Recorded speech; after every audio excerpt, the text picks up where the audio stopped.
we just have a good rhythm together, you know. He sort of feels me out, I feel him out, and we go for it. Hello and welcome along to The Worst Idea of All Time, Season 4, Episode 31, I think. A podcast in which Tim Batt and myself, Guy Montgomery, watch and review Sex and the City not once a week, but twice a week for half a year at warp speed. And I'm joined, as is Tim, although not in the physical realm, by our very special guest this week. She's a friend of the Frosty Fellas and a friend of the podcast. You might know her from the airwaves on Kiss FM here in Melbourne, Australia. And if you're not listening in Melbourne, Australia, you won't know her at all. It's Polly Harding. Or PJ. PJ. Yeah, I've got two names. But you had to change your name in a classic show business twist. Yeah. Because there was already someone working in radio called Polly. Very, very well-known person. And I couldn't really step on that territory. So we had to come up with another name. Right. And they were like, do you have a middle name? I was like, don't have a middle name.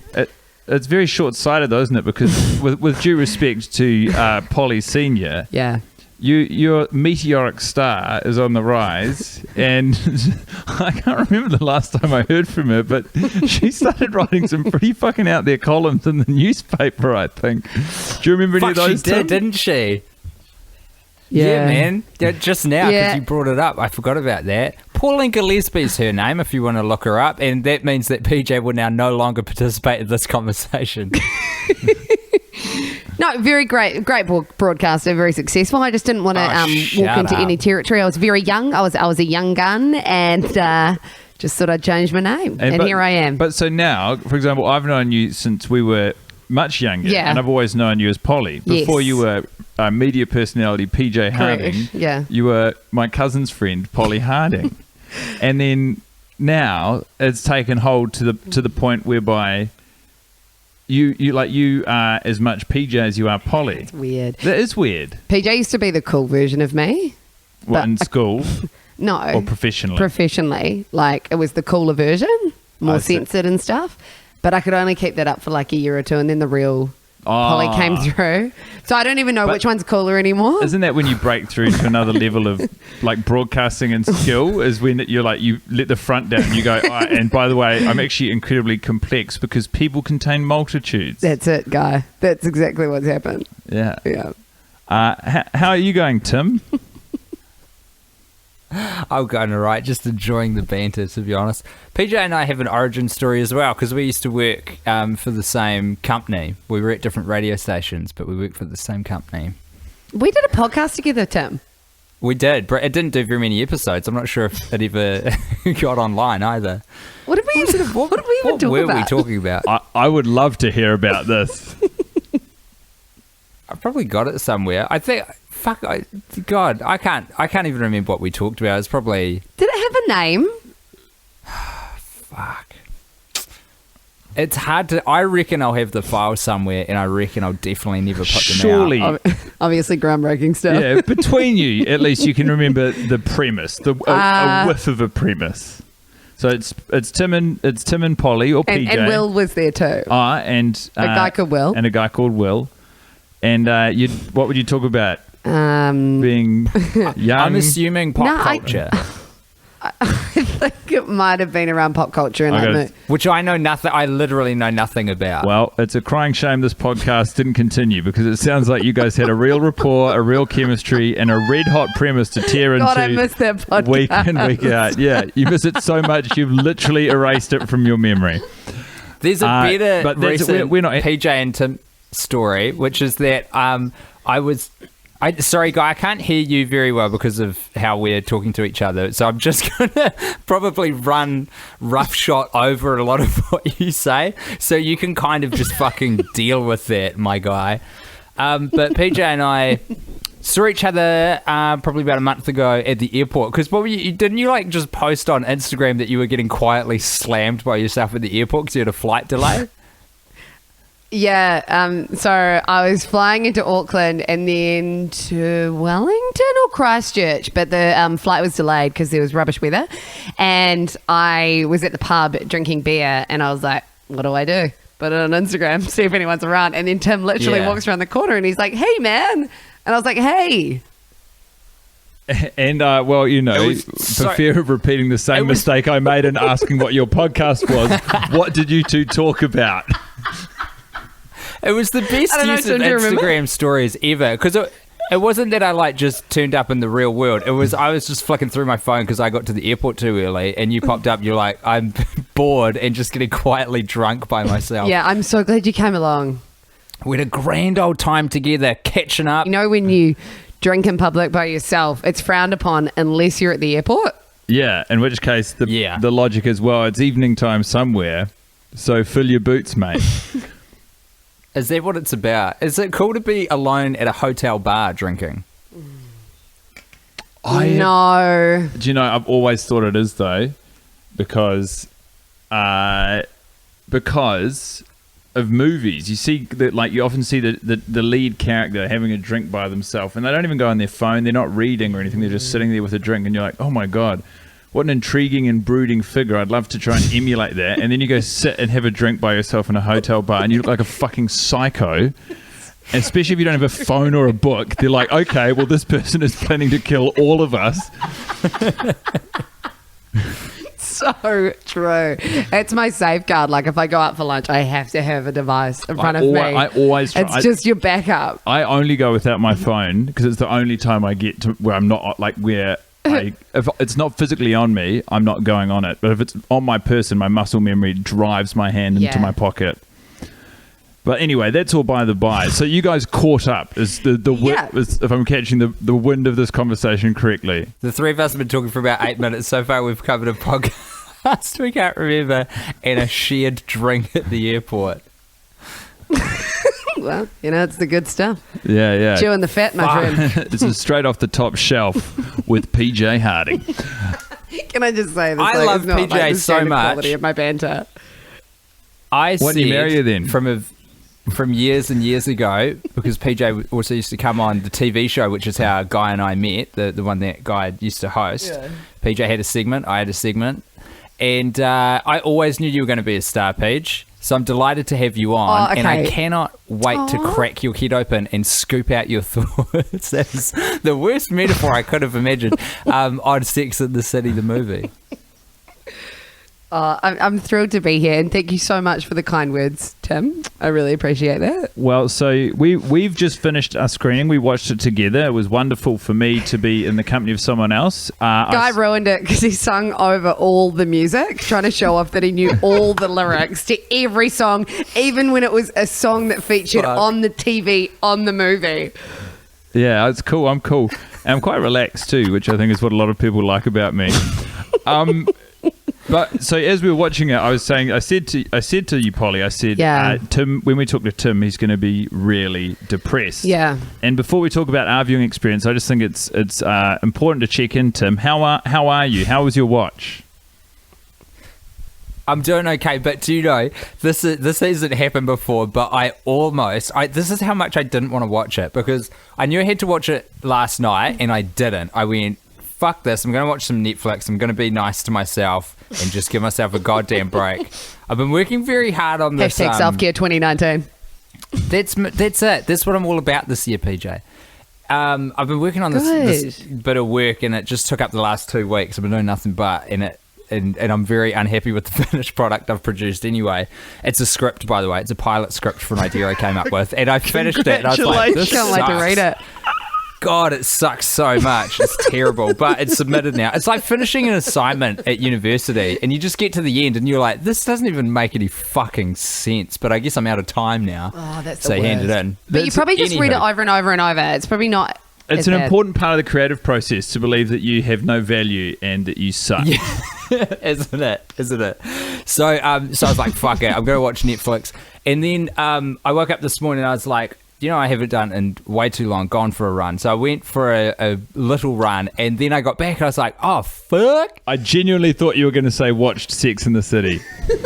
Well, I did after I got back from my run, but I came so close to just not watching it, because I came back and I was in the shower. I was like, fuck, I've got to watch the goddamn movie like today.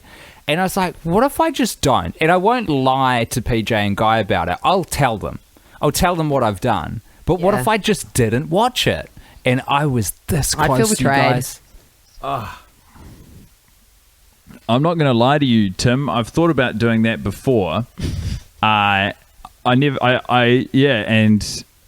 do you know the saddest part is not in thinking about doing it, but it's that for whatever reason you can't. Like, it's not that you didn't want to, it's that you physically found it impossible to just do something as simple as not watching Sex and the City for the 31st time. Like, you have some impulse rooted deep within your system that said, no, I must. And there's no reason for that. What part of a man compels themselves to do that to oneself? Is it weakness or is it strength? Well, that's it. That's the question, right? I don't know. Yeah. I don't know if you should be really proud of yourself. I think or disappointed. I think it's weak. I think it's weakness. I think strength is asserting yourself over that, because it's a. Yeah. I agree. Is it a drug? Is this a drug? It's Dopamine not a drug. is released. It's not a drug. It's not that. It's the familiarity of it. As terrible as it is, there is like that warm, familiar blanket effect that this movie has by returning to it. And you know that you're in like this comfortable space, and you know it's not comfortable. Exactly. It's utterly predictable. There's no risks. But in this world that is so unknown right now, do you think that you kind of do get a sense of comfort knowing you've got Okay, well, I think that's a good question. Yeah. And I think you, as well as anyone, are positioned to answer it as someone who just watched the movie with me. Do you think I looked comfortable? I'd say we started off pretty well, like you actually handling it pretty well. But it was towards the end I really noticed a sudden decline in your state. It was like he started walking around the room, Tim, and he got the rug from the couch and he put it over his head as a shield from the content that was coming off the television. So I was a bit worried, but then he sort of settled and I was like, okay, we're sweet. And we had about 15 minutes of just chill time. He was engaged and then he got up again. He went to the toilet like 3 times throughout the movie as well. I don't know if that was a strategy. No, I've been working on my hydration, so I've got to wee a lot. He's got a very weak bladder. No, I've got a good bladder. But if I'm watching a movie that I don't want to watch and there's a toilet nearby, I'm going to do a wee. Yeah, so I don't think it is a comfort.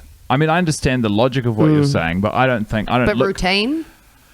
Well, that's why we got back into it. Yeah. We both didn't have a lot going on, and we were like, if we do this, at least we have each other. We have something to look forward to. We have something to hang our hat on. Like, even if we don't have a productive day or week, we've done something. Even though it's nothing, we have achieved this thing. But now we're deep in the middle of it, and it feels awful.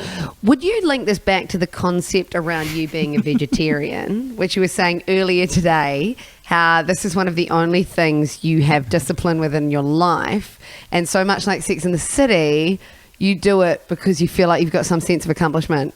Oh, that's so grim because it's accurate. Yeah. I don't eat meat in the same way I watch Sex and the City. Just because it's one of the only instances in my life I can think of in which I exercise any self-control. That's why PJ is such a great broadcaster. She is like David Attenborough, but for human beings. Your ability to just laser into the core of someone, that's some deep shit. Anyway, I'm sick of talking about us, though, because it feels like we're wasting Polly's brain. What did you make of this gosh darn film? I was kind of surprised with how I reacted. I wasn't expecting to be so connected with the intertwined love stories. I really felt affected by, particularly Steve. I had a lot of empathy for Steve. Yeah. Normally I'd be like cheating scumbag, but I really got into the position he was in, and I didn't like Miranda for a good portion of the film, and I was like, why am I so attached to this? And then also Mr. Big, like, I don't know, I was on a bit of a roller coaster with him. It was up and down. I didn't trust him at the beginning, and then at the end I was like, you are right for Carrie. I want to hear about the Miranda thing a bit more. So this is interesting. So you were very Team Steve through this whole thing. I got really confused when Guy told me that Miranda is his favourite character.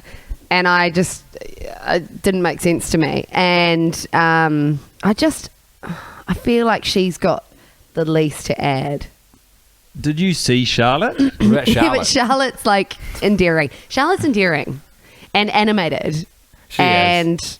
I She feel has like a purity as well. I feel like she's No, Charlotte is a social liability. She's useless at cocktail parties. She screams your ear off. She's got 3 facial expressions.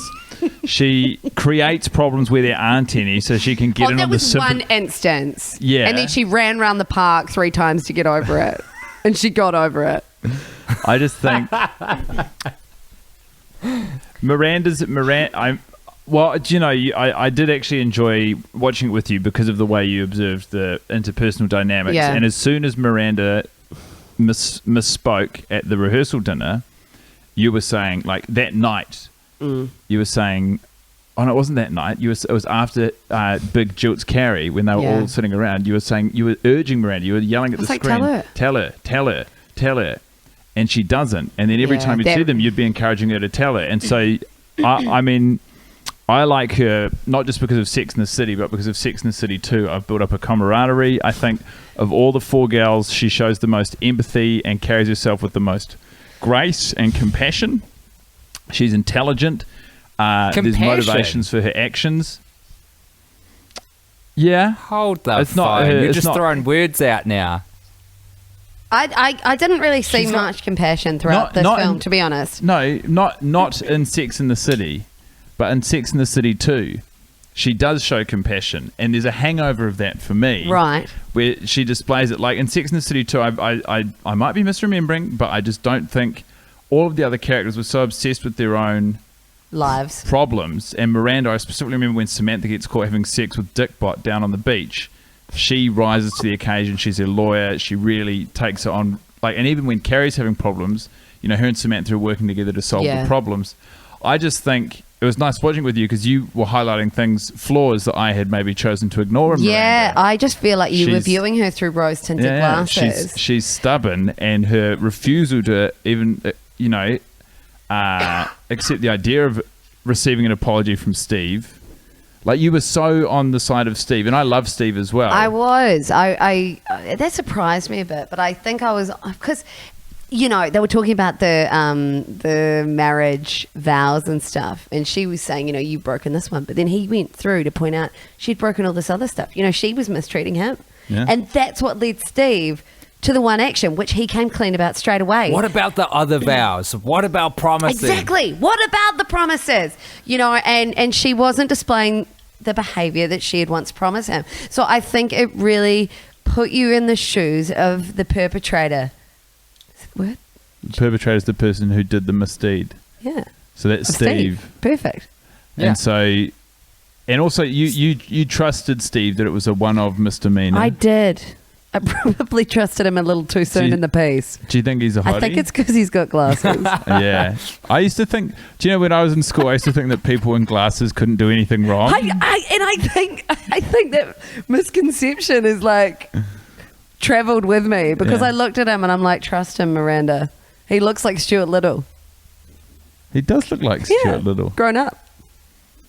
What were you picking up on this week, Tim? But in a This hot watch. way, right? Like if... Sorry, what was that? Yeah. Stuart Little got ripped. Stuart Little did get ripped. In real life? Yeah, I'll show you a photo. Did he? Absolutely. What were you picking up on this watch? Sorry, Tim. I've got some notes, which I'm happy to share with the group. Oh, yeah. I went on a bit of a journey, actually, because at the start, when Carrie announces to Samantha that she's getting married, and then Samantha says, after that whole thing with Aiden, I figured you wouldn't want to get married. I was like, you know what? I never looked this up. So I looked it up on Wikipedia. I had a look at Carrie Bradshaw's Wikipedia page, and it turns out Aiden and her were engaged, and at one point she cheated on Aiden with Big, which is wild because in the second movie, which we've watched 52 times, she cheats on Big, who she's now married to, with Aiden. So she's cheated on both of them with Who's the other Aiden? one. He's pretty Aiden cool guy. He's the second most significant love love interest Oh, that okay. Carrie has in the TV show. He's a rug merchant, Yeah, and that is not euphemistic. yeah, I don't. I was gonna say, is that an analogy? But no. But because he says in the second film, he says that's where I went wrong, trying to get a ring on you. So the engagement's obviously where the true. wheels came off in their relationship. I mean, did this change the way you viewed their relationship? Did you have more or less sympathy for either of the characters? While I was online, I'm going to ignore what you're asking because I just want to take a brief respite from thinking about this movie for a second. I also read that the original... No! Answer my question. The first incubators were actually on Coney Island as like a sideshow attraction, and this basically How like did you get to circus that? ringmaster accidentally saved thousands of kids just using them as a sideshow. How did you get to that, Tim? I don't know, I was just clicking around. You know. Hey, all I wrote some connected. notes. I'm just gonna hide my camel toe. Hang on. So you're gonna hide your camel toe. This isn't Oh, video. yeah. I know, but I'm very aware of it. Okay, I wrote some stuff. Hit First it one, up. pearls to bed. Oh, that was my bro. Oh, yeah. So there's always the discussion around when you've got something in your teeth and you're out for dinner with friends, do you bring it up in that situation, publicly humiliate them, or do you tell them afterwards? No, the public What do you do? the public humiliation. Because this is obviously referring to when Steve pointed out to Miranda that she had foam above her lip. The public humiliation PJ, isn't in the God moment it's bless pointed you out. Good on you for filling in the audience. They've been on this journey with us. They get it. Oh, okay. But the public humiliation isn't when it's pointed out. It's the person walking around believing that they have nothing in their teeth when they do. So you just got to do it on a subtle If you level. see a sister in arms with lipstick on her teeth, do you tell her or do you leave it? I just did the motion with You my do that? tongue. You go, You show them. You you go- don't say, I say you've got a little lipstick on your teeth. do you? It's probably a bit more subtle.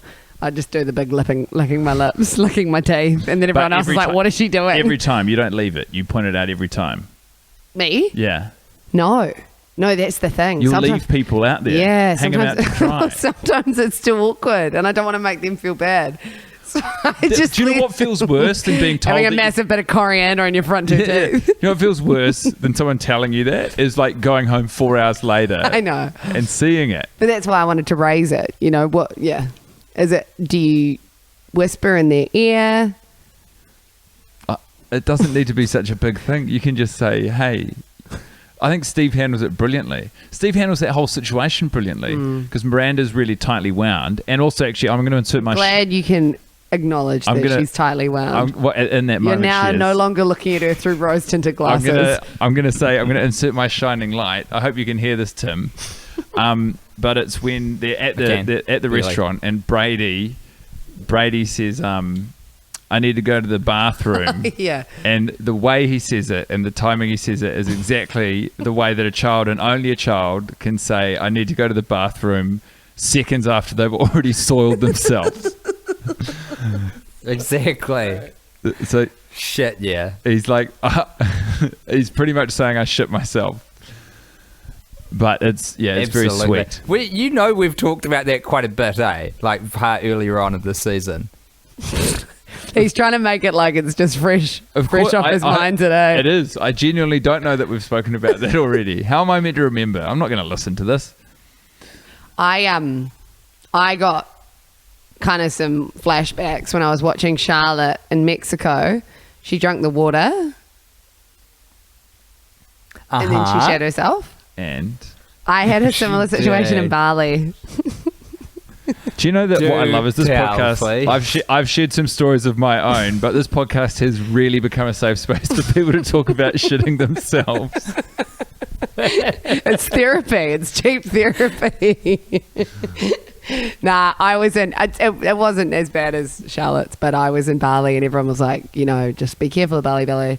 So I took charcoal tablets every day, and then I got quite cocky on the last day, and I was on Bingham Beach, and we were heading to the airport, and I was like, nah, she's all good. Anyway, then I was on the beach. I've already said that, and I went to fart. And I shouted. Yeah. How bad? Oh, this is really How embarrassing. much? I just realised. Not too bad, but I had to go to the airport. Were you in togs? No, I was in clothes, and I had to go and get on a flight. Wait, hold on. Wait, So you Yeah. went to fart and you sharded, but you sharded Yeah. so bad you didn't go Yeah. to a bathroom. You went to an airport because you were like, the country can't have me anymore. This has gotten too big for Bali to handle. No, like I had my bags packed. I can't remember what I did there. Whether I threw them out or something, but surely. I'd hope so. I mean, the way you tell it, you shit yourself and you just fly home. I just realised I got pretty open with you guys pretty soon. I'm sorry for just dropping that on you. Don't apologise to me. Apologise to your underpants and the co-passengers on NZ 451 From Denpasar to Auckland. Yeah. That's sweet. So, but seeing that stirs some memories. Did you find it funny? Did the people you were travelling with find it funny? Yeah, it did. And I just... Did it break one of them out of their Mexi coma as they were reeling from being jilted by the love of their life? He knows it. It's not his first rodeo. No, it's my 31st. Certainly isn't. Yeah, I liked that they, displayed a girl pooing her pants because it's happened to all of us. I don't know if that's true, but can we cut this out? No. These podcasts go up unedited. Bridesmaids? That was a seminal moment, wasn't it? Both in the film Yeah, and just good in call. Actually, yeah. comedy cinema. Groundbreaking, yeah. When she had to poo in the street. Yeah. Was that after? It must have been after Sex and the City. Was that 2010?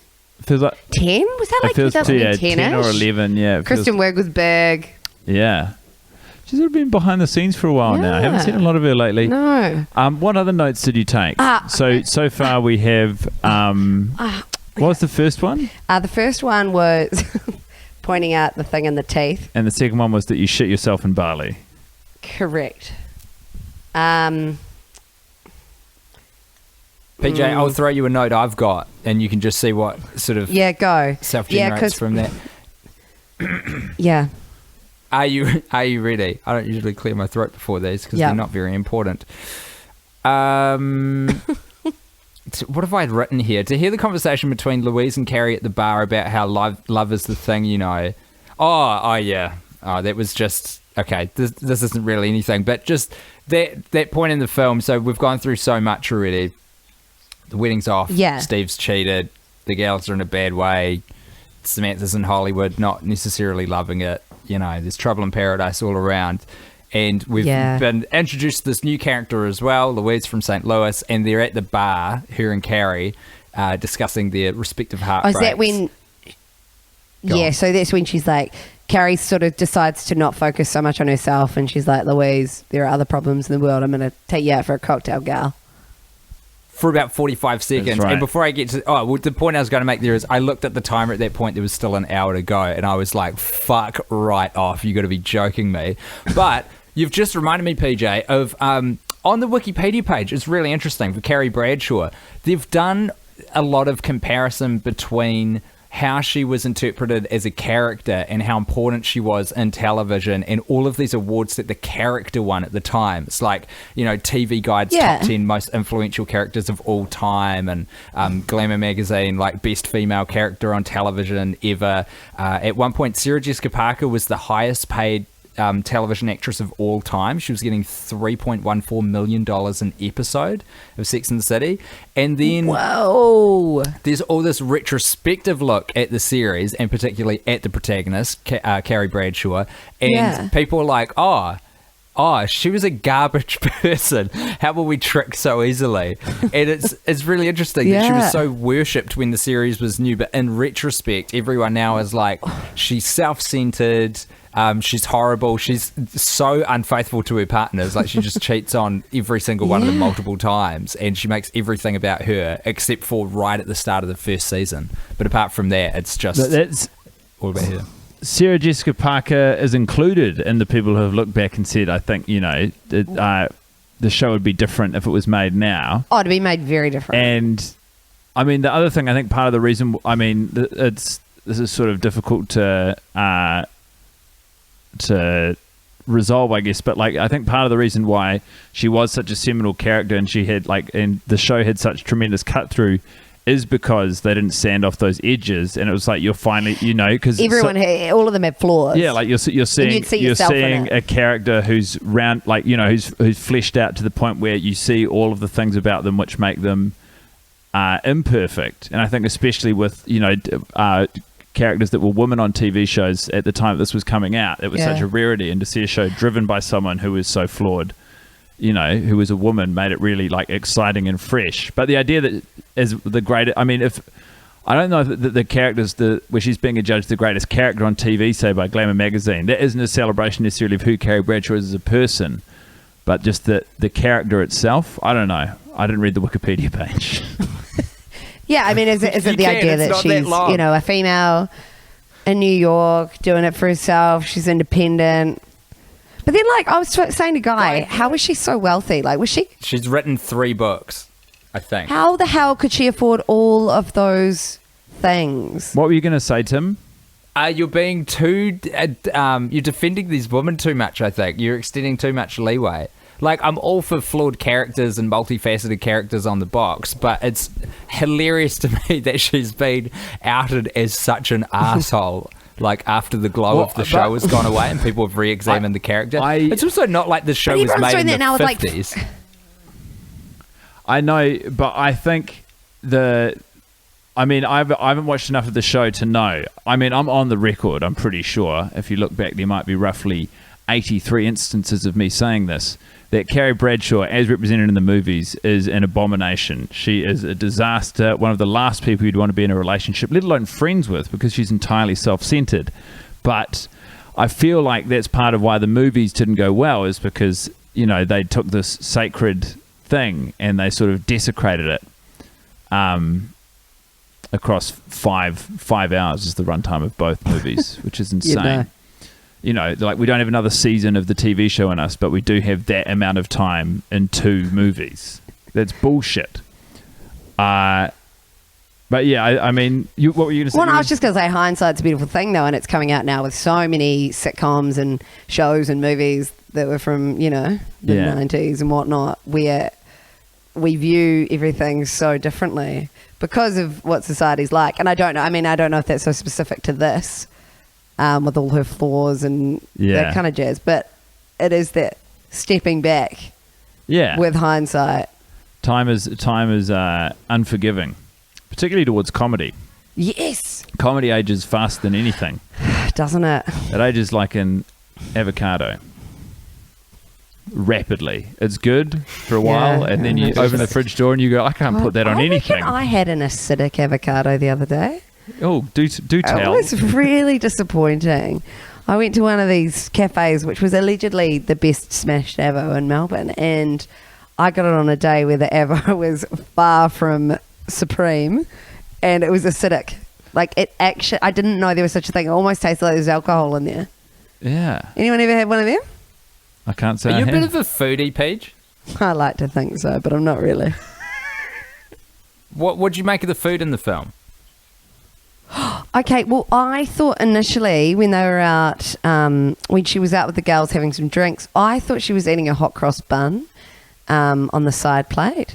And I did notice also, I realised later, I think it was just a standard bread roll, but I did notice there were quite a couple of moments where bread was consumed, where I feel like there wouldn't be a thing now in a movie. Bread wouldn't.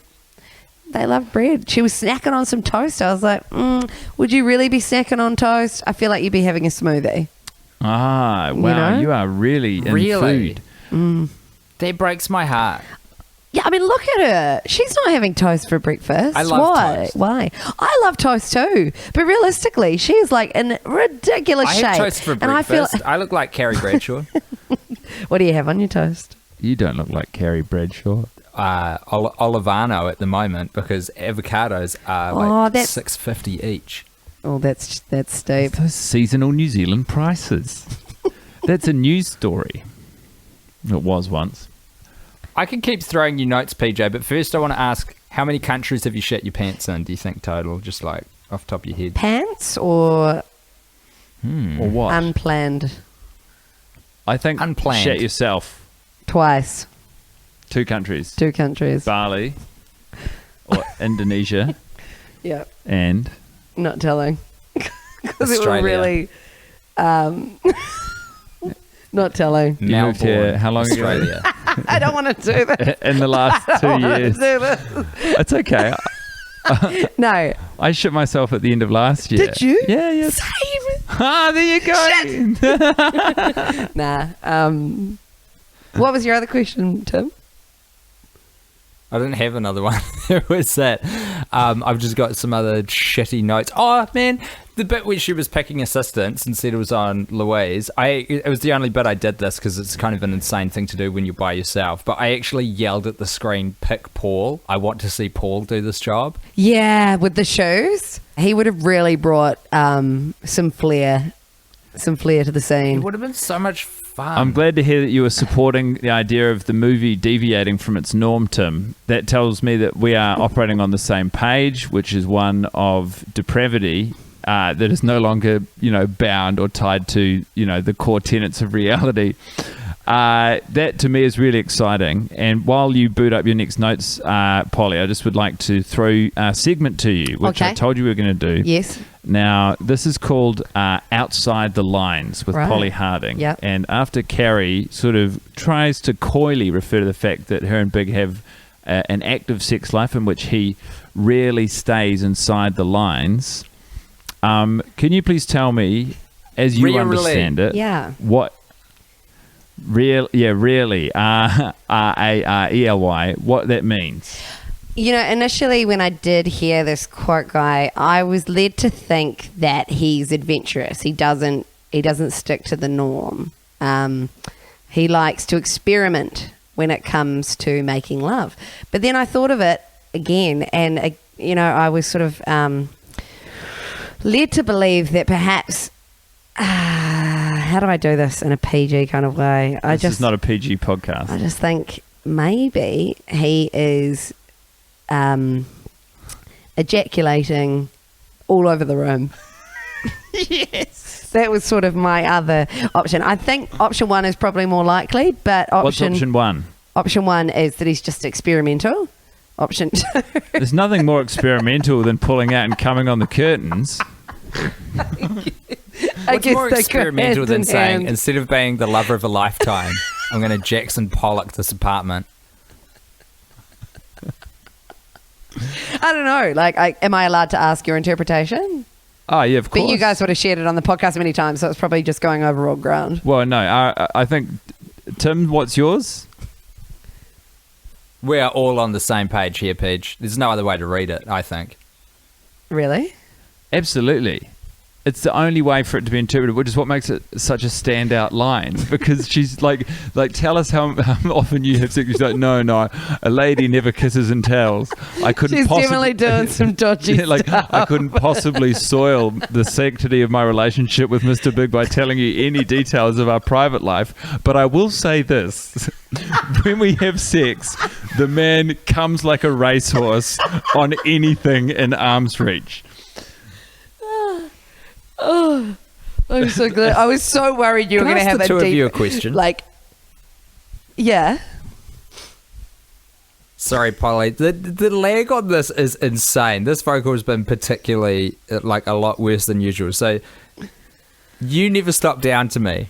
Guy must stop down when I start talking. Polly never should. Finish your thought, and then I'll throw the question at you. No, Okay. You ask us now, Tim.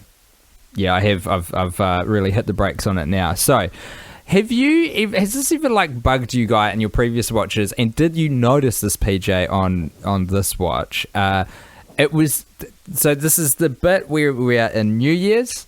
Carrie Bradshaw has just gifted a very expensive Louis Vuitton handbag to Louise, and she says in the narration of the movie, "It was the best money I've ever spent. New Year's Eve and a cup of noodles." Now, the way she says it, it sounds like that is a comma. Is she talking about the bag or is she talking about the noodles? I think it's sort of bigger than that. It's sort of meaning that she had the time to emotionally heal. I can't even understand what you're saying. I understand what you're saying, Tim, because I've seen this quote 30 times before, and I've also noticed that the way it's edited kind of bridges. It could be either. She could be saying, giving Louise a very expensive purse, which I know she'll love and cherish, was the best money I've ever spent, or spending a quiet night on New Year's, a time when you'd usually be quite extravagant and make purchases outside your means, by staying in and having a cup of noodle soup is the best money she's ever spent. I mean, the only read for me, even though it's edited in a confusing way, has to be the first. It has to be buying the experience of giving and being generous. It's so much more powerful than, being selfish. Saving money on noodles. But it's interesting to think, the different ways in which Big and Carrie deal with spending New Year's alone, because they're both probably reeling in the same way. Even though Big made the decision to jilt her, they're both still brokenhearted and cut up by it. And she sort of, she retires within herself. She stays indoors, she sort of holes up. I don't know that she's necessarily embracing feeling sorry for herself, but she's not fighting it too hard. Whereas Big's like, no. It's New Year's Eve. I'm going out and I'm going to have a dinner and a wine. I'm going to have steak and a red wine. Because I'm Mr. Big. I don't care about my life anymore. I want gout. What is this accent? I don't know. I went a little country western. Sorry.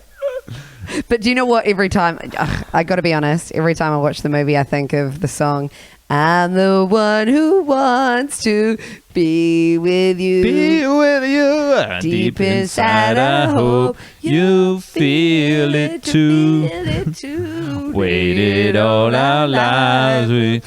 Waited all Oh, that's our nice. Because it's sung by Mr. Big. Is that how he feels? Yes. No, that's the band. Okay, so PJ. Mr. Big, to be with you. Oh, the band's called Mr. Big. Yes. I had no idea. Why did you think I was singing that song? Because you just thought of it. I sang all sorts of songs during the movie. Yeah, And, you go, is that song coming on now? I go, no. Sometimes I just like to score the movie. No, there was actual relevance with this. This is so serendipitous because not 2 days ago I was in Wellington hanging out with a new pal Luke. Isn't it good to make a new friend? Oh, and he it's the showed best. me a photo he had taken in a karaoke restaurant where they had that song by Mr. Big, and they hadn't bothered to look this up or anything, and it was just Mr. Big from Sex and the City as the album art. That's amazing. It's fucking good, eh? It's just the internet, isn't it? People just look up stuff and whack it on. Hey, at this point of our journey in the season, when the gals, that final departing shot of cheersing to the next 50 years, it honestly feels like a hostile threat to me. What part of is that right at the At end? the very end, yeah. They toast Samantha and they say to the next 50. And in my cynical head, all I think every time is there's no fucking way. For It's one of gotten you real to, scary and aggressive. for me. one of you to make it that far would be impressive. I'm embarrassed. I didn't see that scene. You were getting excited. You were getting us some of this antioxidant alkaline water. That's right, Tim. I mean, hi. That's okay. We have a segment that we do every week to try and bring some light and levity to what is otherwise can be a pretty downcast conversation. It's called The Shining Light. So mine, for example, was finding when Brady shat himself. Tim, would you like to share your shining light? Oh, yeah, I did write this down. Let me see. Oh, yeah. Oh, no, wait, it wasn't that. What was it? Oh, it was Stanford lighting up a cigarette when he's organising the gals to get in the car. Just because you don't see that in movies anymore. Oh, are you kidding me? That drives me insane. They're only going to be outside for less than a minute. It is a waste of a cigarette, and he risks making everyone's nice wedding clothes smell. It's selfish. How What badly other are you opportunity jonesing? does he have to smoke, though? Like, I don't know, when Carrie's in the car and they've left, not as soon as you step outside. I mean, Yeah, that's going to smell. who am I to rain on your shining light? But that's what I thought. What did you enjoy? What particular moment, beat, scene, piece of acting or line really jumped out and shone to you? Probably when the hot neighbour had the shower and he was washing with soap, because I thought I was the only person who washed with bars of soap these days. And there's nothing more clean and fresh and crispy than a bar of soap on your skin, and you turn the shower off. Body wash? Body wash is overrated. I do have body wash as well, but I just love a bar of soap. My mum still gives me soap for Christmas. Oh, that's nice.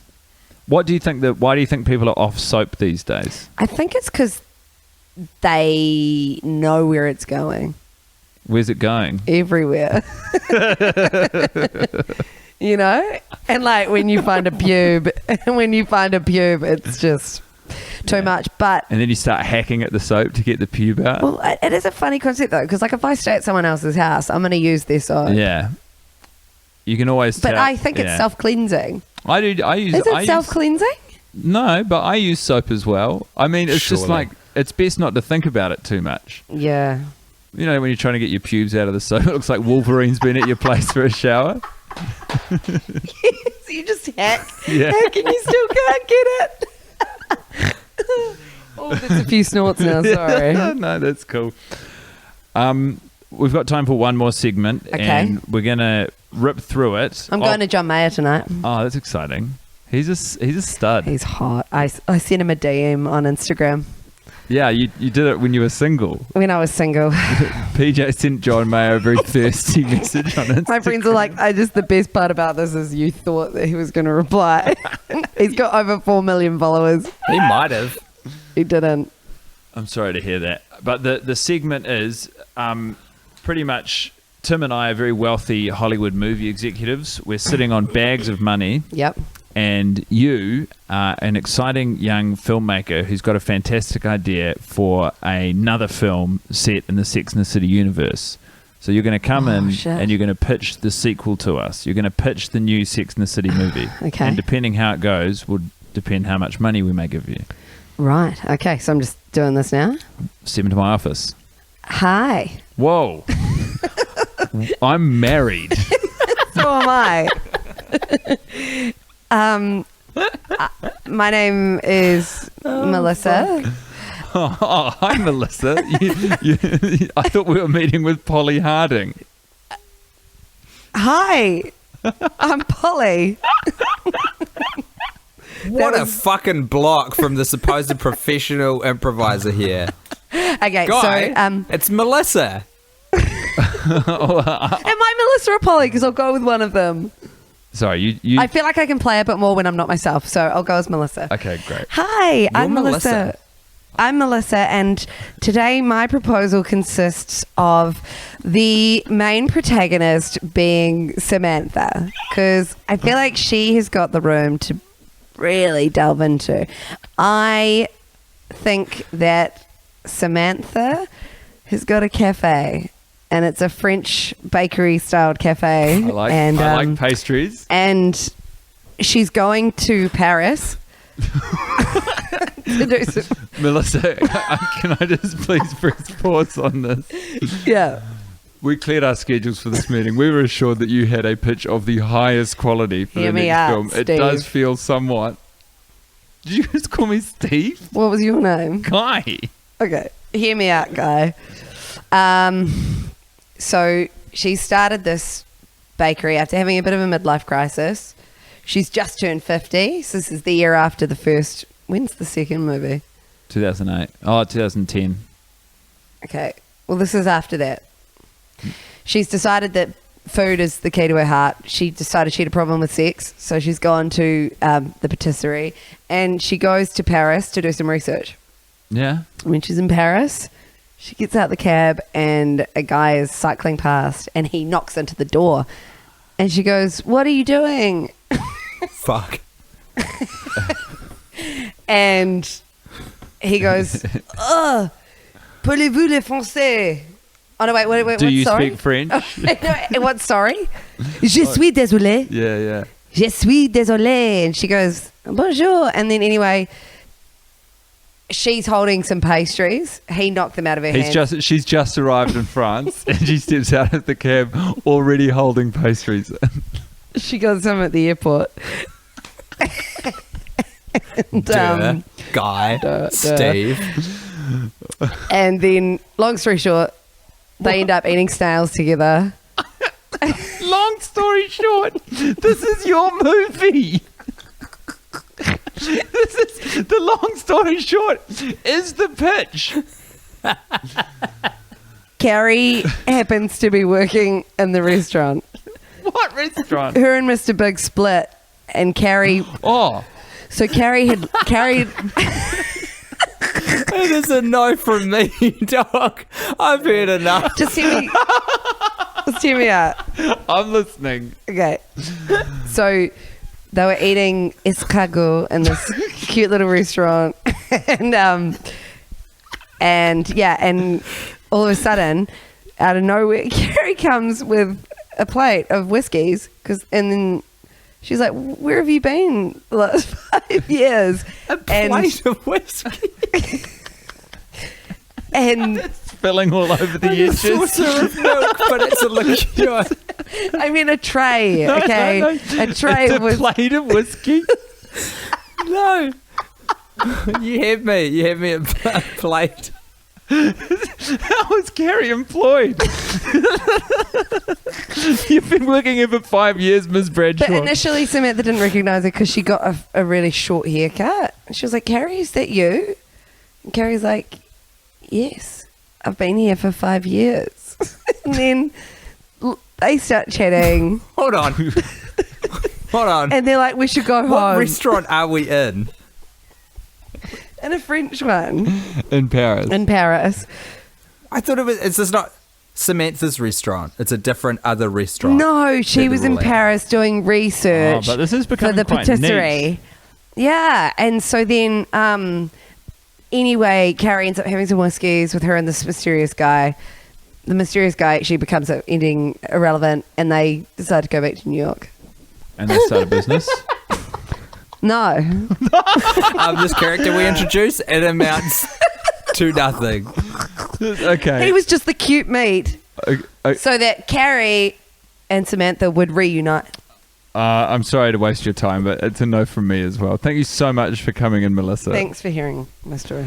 That was sensational. No thanks for coming in. No thanks from me. I'm sorry You're you going to give came me in. a bit of prior warning, okay? I'm not... No, you did great. Great, I it's very feel nice. like you really found your feet Thanks. towards the end. Merci. That's French for how are you? No, merci, thank you. Isn't it? Yeah. So proud. We've got to of put a bow yourself. on this. Yeah, cool, because I got to go get changed for John. Did he message back? No. Yeah, but hold on Oh. for a second. There's one last thing, and I want PJ to have another run at this whole improv game of which she's shown a real aptitude for, and that is to tell us what Steve is up to. Yeah. So when? you know when Steve arrives, he's looking brokenhearted. He gets out of the cab at the rehearsal dinner. He says, "I don't want to bother you people. I don't want to bother you." You know, remember that? They're all outside. Is that when he's already revealed to Miranda he cheated on her? Yeah, and he shows up and he looks really And dishevelled. then that's when she goes off and blows it at Mr. Big. Yes. So Yeah. when Steve arrives, he comes out of the cab and he looks dishevelled, but he's also got a wicked glint in his eye. And he says, "I don't want to bother you people," but we know that he actually does want to bother these people. He's got some huge event or something that's been happening in his day. What has motivated him to get in the cab and go to the rehearsal dinner and address this group of people? It could be anything. I didn't even watch that part. I told you it was an important scene. Yeah, but I turn in and out. It could be anything. Why was he so motivated to go there? Yeah. Like, where had he been? Yeah. Was he well dressed? It was okay.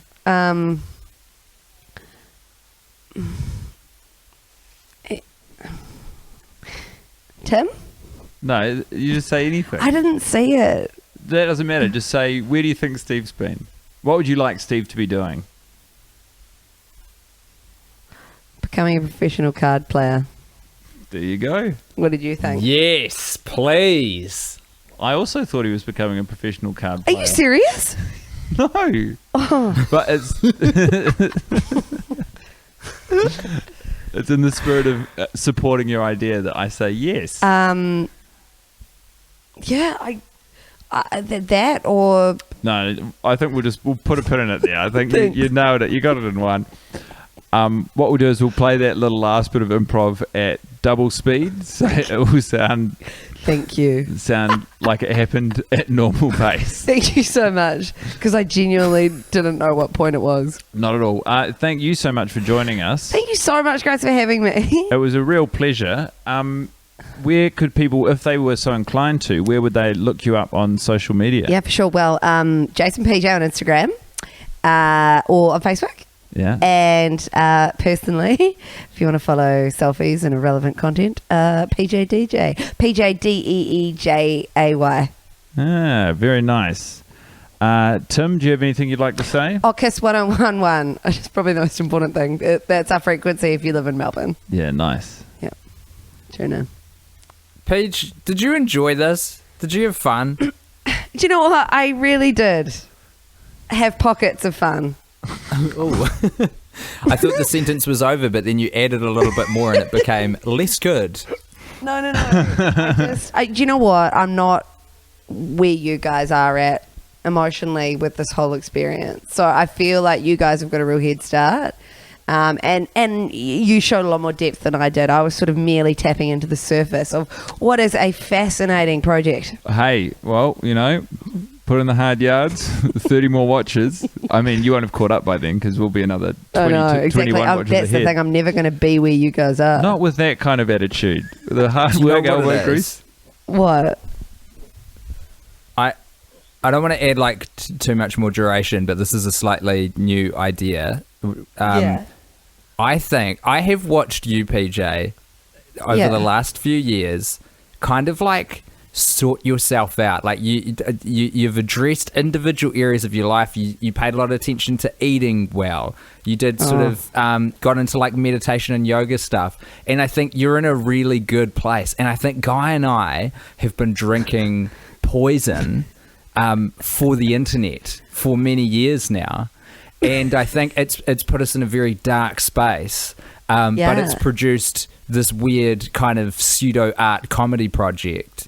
And I think you're actually like, you're now too far above us. You're looking down and you're like, what are those tiny are ants up to?